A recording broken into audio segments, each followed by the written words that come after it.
everybody, and welcome back to Movie Files. I am here with a new movie review, and it is time to talk about Aquaman, a film that I was really anticipating for the entire year because we didn't have a DC film all year, and now we have one. This is a spoiler-free review, guys. I'm just going to touch on the positives and negatives, give you guys a score at the end of this video, and then also share with you just my overall thoughts of the film, but also just what I'm hoping to see in the future of the DC universe. So with that, I want to welcome all those that are new to Movie Files. If you haven't already, definitely hit the subscribe button. Make sure you're hitting that notification bell as well to stay up to date with all of our latest content. So with that being out of the way, guys, let's talk about Aquaman.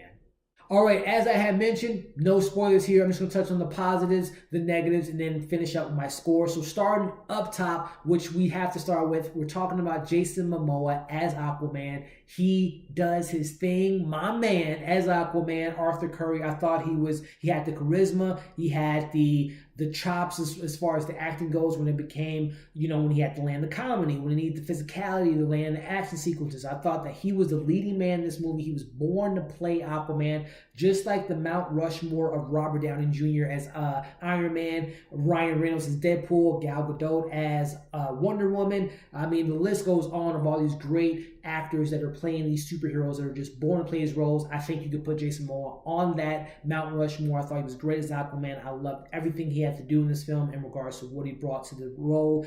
We got a little bit of him, literally a little bit of him in BVS. We got the little clip. And then Justice League, we had the moments with him. There's a lot that was cut out. Obviously, the Snyder cut. But then this one, James Wan, Jason Momoa was on the same page, and they just brought him to life. And I really love his character. Amber Heard is phenomenal as Mara. She is not only capable, but she is a phenomenal superhero, and I love her role. I love her character in this film. Amber Heard as an actress, I've seen a little bit of her work. I think it's 10 years ago now I'm thinking about it. I remember seeing her for the first time was in Pineapple Express.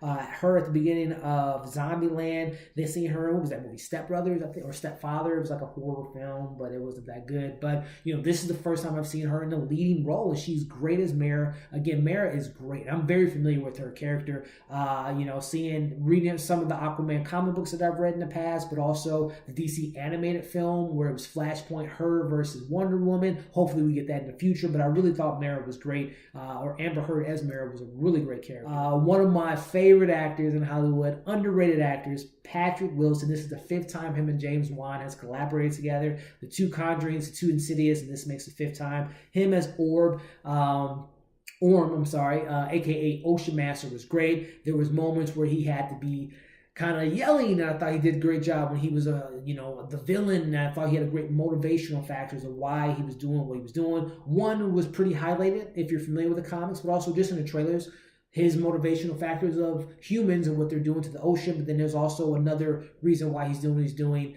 and a little bit more personal reason that I won't get into. But I love Patrick Wilson. I thought he was great. Nicole Kidman can never do anything wrong. I love her as the queen in this film. She is a badass. She has great emotional moments with Arthur Curry's dad, and I thought she was just great in this film. Willem Dafoe as Vulko, he was great. We didn't get him at all in Justice League. He was supposed to have 1 or 2 scenes, but we didn't see him at all. But he was great in this film as kind of the guy that was training Aquaman, and also just kind of giving him some motivational things to do and kind of motivating Aquaman. So I really enjoyed Valko, and just those casts all together worked together for me. Visual effects, this is a benchmark in Hollywood in my opinion. The visual effects in this film is equal to, the trilogy of Lord of the Rings, 99, The Matrix, Terminator 2, Infinity War earlier this year. The VFX in this film are so on point. It blows my mind what we saw in Atlantis. James Wan and crew did a great job of bringing that to the big screen for the first time,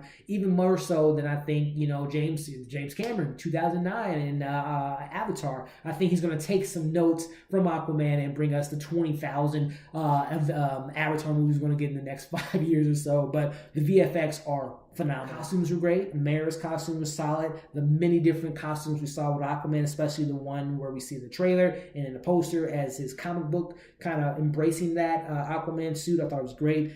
Ocean Master looked great.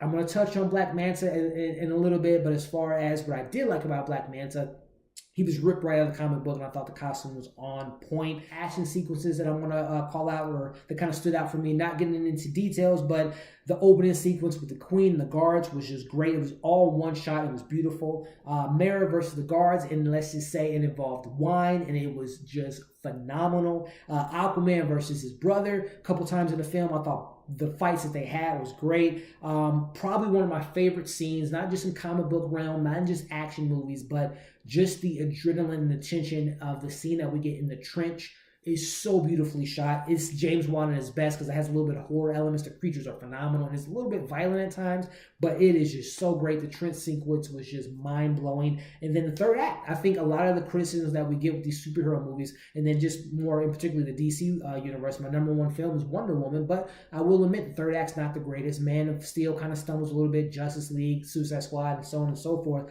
but I thought the third act was pretty strong in this film. Wrapping up my positives, as you can see, I enjoyed the characters, the action sequences, the VFX, the costumes, but I think the biggest thing I took away with this film as far as the positives, this is the most comic booky DC film to date, bar none. That includes the trilogy of the Nolan films and obviously everything that we got in the DC universe so far. They embrace the comic book lore of Aquaman. They put their own spin to it at times, but this is the most accurate comic book depiction, in my opinion, in the DC world that we got so far, and I really enjoyed that. Alrighty, guys, jumping into the negatives here. I'm going to start off with a little bit of some nitpicking things, and then the biggest thing I'm going to wrap up here as far as the negatives. So starting up top, there was moments when they were speaking in the water much better than Justice League with the bubbles, but it was like some synthesizer thing that they were doing with their voice. Did not work for me at time. I couldn't really hear the characters when they were doing that, but nitpicking. The music selection, not the score, but there were some music choices that they did in this film that was just kind of left field. The comedy worked for the most part, but there were times when it didn't work. It landed kind of flat. Some characters I want a little bit more backstory. Ocean Master, again, they gave you his motivational factors, but I wanted a little bit more of the character, a little bit more backstory. There was a particular scene where it was like he found something out about a character. I don't know how he found out. Would love to know. Maybe it's in the deleted scene. But I want a little bit more of Ocean Master. And then Black Manta. Again, his costume was on point. They give you exactly what happens in the comics and kind of put a little spin on it in this movie. But I wanted more of him. He had a slug plot. He just cut through the entire movie, and I wanted more of his character. Again, I know he's going to play a bigger presence in the DC universe, but I wanted a little bit more of his character. I wanted more of the young Aquaman. We get him. You see it in the trailer, him as a little kid, him as a teenager. I want a little bit more of that backstory. But then pinpointing the biggest things for me that was kind of negative. Number one, the runtime. It was about 2.5 hours. I thought it could have been about 2:10, maybe 2:15 tops. I thought the runtime kind of caused some pacing issues and definitely some tonal issues in this film. But the biggest thing is, even though I love they embrace the cheesiness of this film, there was some bad dialogue at times. But number one for me, there were some script issues. The script could have been a lot tighter. Again, the VFX, the reintroducing of Aquaman to a degree, and introducing Mara and Atlantis. I know there's a lot on James Wan's plate as well as the writers, but I thought the script could have been a lot more tighter, and it might have been beneficial if they would have cut the runtime a little bit more just to have a tighter script. But that was probably my biggest thing, was the script wasn't as tight as I wanted it to be. Alrighty, so that was my positives, that was my negatives, kind of giving you my overall thoughts here as I wrap up this video. Again, this is the most comic booky film in the DC universe, in my opinion. I love that they embraced Aquaman. They embraced the cheesiness at times, and I really love that James Wan did that. If you're not on board within the first 10 to 15 minutes, or maybe even 15, 25 minutes in this film, then I think you won't enjoy this film as much as I did. There's a sequence that takes place in the submarine that really kind of sets the tone of what we're going to get in this film, and I embraced it, and I enjoyed it. But if you didn't like that scene, you probably won't like There are some moments throughout the film that you'll probably take out, but I don't think you'll like the movie as a whole if you're not on board with those first 20 minutes of the film. Again, James Wan is my guy. He's one of my favorite directors in Hollywood. I love what he brought to this film. His sensibilities, how he shoots action, how he brought in his horror elements with some of these creatures. I really hope that the DC brings him obviously back for Aquaman 2, but also give him a little bit more creative saying in the DC universe. Maybe a Justice League 2, have him bring in some more of his colleagues from the horror universe like he's doing with Shazam, with the director that did Lights Out and Annabelle Creation. So I love what James Wan did to this franchise, to this universe. This is probably my second favorite film in the DC world, right behind Wonder Woman. So I have Wonder Woman, Aquaman, Man of Steel, BVS, Justice League, and Suicide Squad. I really enjoyed this film, guys. I think the future is bright for the DC universe with Shazam, with Wonder Woman 84, with Birds of Prey. Hopefully a Man of Steel 2 with Henry Cavill, and then also Batman and everything that we have, Flash, Green Lantern, and then eventually, maybe later down the road, we'll get a proper Justice League film. So with that, guys, I'm giving this film a 3.9 out of 5. Again, it's right on the cusp of a 4, but again, with those negatives, with the script being the biggest thing, it kind of keeps that point away from me. So 3.9 out of 5. I had a fun time with this film. I saw it in IMAX, which I highly recommend if you haven't seen it already. It is beautiful in IMAX. Again, 2 years ago, James Wan set out to this movie to be a fun action type of 80s, 90s quest film, and I think he accomplished that. I really had a good time with this film, guys. So with that, that's my review on Aquaman. Make sure you comment below what you thought of the film, what you thought of my review, as well as give me a couple rankings. Where does Aquaman fit in your DC rankings? Where does Aquaman fit in your 2018 superhero movies? If you guys follow us on Instagram, which you should, definitely follow us. It's in the link in the description. I'm going to be posting where I'm going to put Aquaman as far as the 2018 superhero movies. It's going to be pretty high up there because I really enjoyed this film. But there you have it, guys. If you enjoyed this video, hit the thumbs up, share this video.